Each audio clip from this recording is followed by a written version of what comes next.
Okay, we're in drop D tuning. D, all the rest are the same. No capo. The first thing to understand the scale. D, E, F sharp, G, A, B, C sharp, D. E, F sharp, G, A, B, C sharp, D. E, F sharp, G, A, B, C sharp, D. E, F sharp, G, A. You can go all the way up if you want. You don't have to, obviously. Now, the way to use it for this kind of guitar playing that I like to do, improvisational playing, is to use the bass as an accompaniment. So what we have then is just a manipulation of the scales any way we see fit. For instance,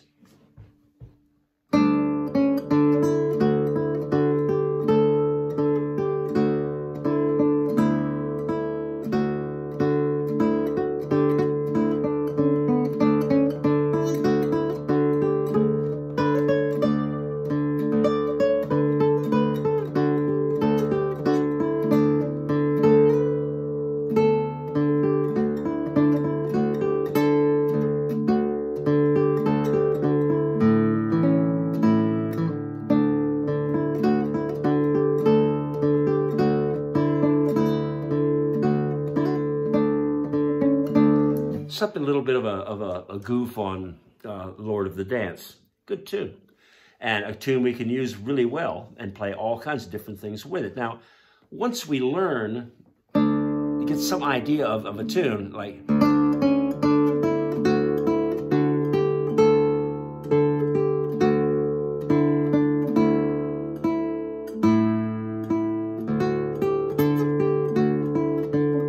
We don't have to worry about being exact in the tune because we're improvising, okay?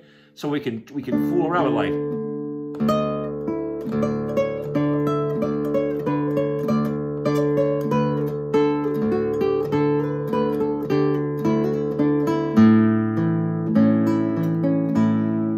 Or... Ah...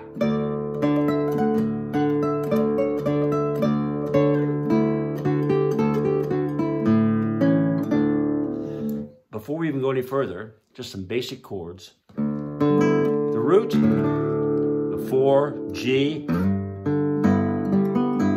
very good like that, 5, A, the minor 6, right there. They all work together, especially if you're a songwriter type.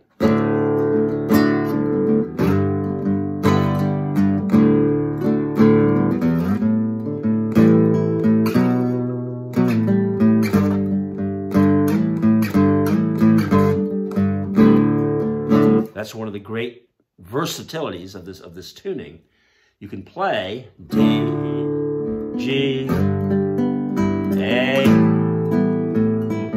B minor, A.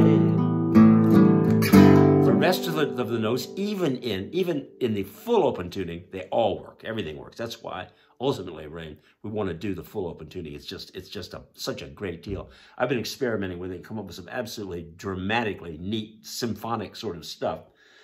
However, learn it here first.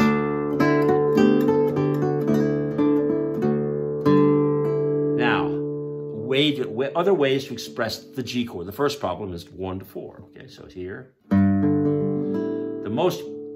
The easiest one is right in the first position. You just add the little finger to the G there and bring the one finger over to the B. There it is. The A is right here. A7th, back to D. A7th is also like this, as long as it has an open G in it. Now, a scale in thirds, absolutely essential for this kind of playing. Everybody uses it in the folk music world, and it's for good reason. It's easy to do, and it just sounds so nice on the guitars. Here, so we have been, basically, there's the D chord, right? You can see it? Yeah, you can see it. And then we move up to the first step up there. up another one, up another one, this time together, then together, and then add a little finger to the D. That's a scale in thirds.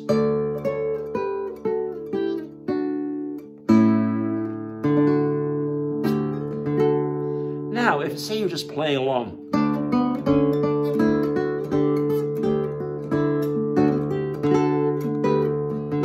you can see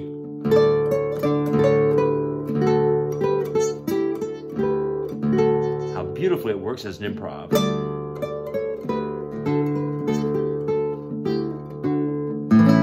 To the A as a penultimate note to go back to the root, D. The A sort of always sits there at the end. A, D. Now, that's the A chord. A7, just a regular full major. Another A, the long A. There's an A that looks like this.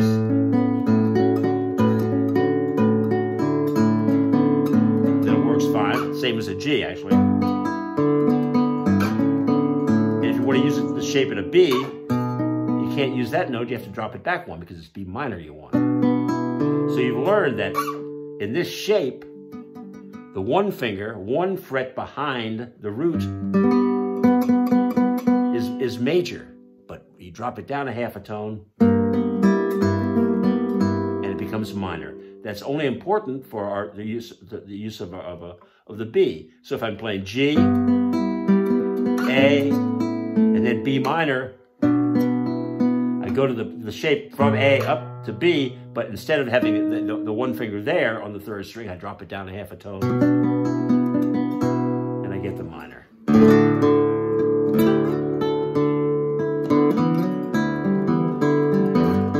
Now, the truth of the whole thing is, this functions like an open tuning, and most folk guitar players think of it that way. So because you can play the scale, for instance, on the fourth string.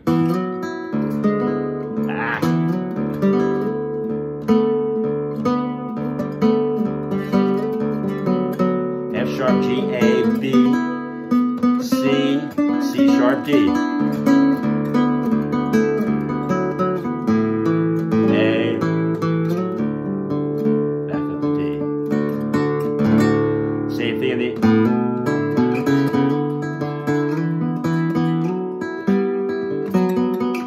on the fifth string.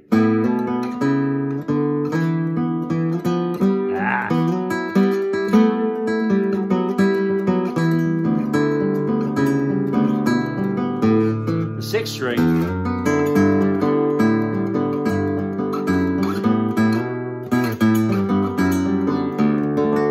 The first string is a K.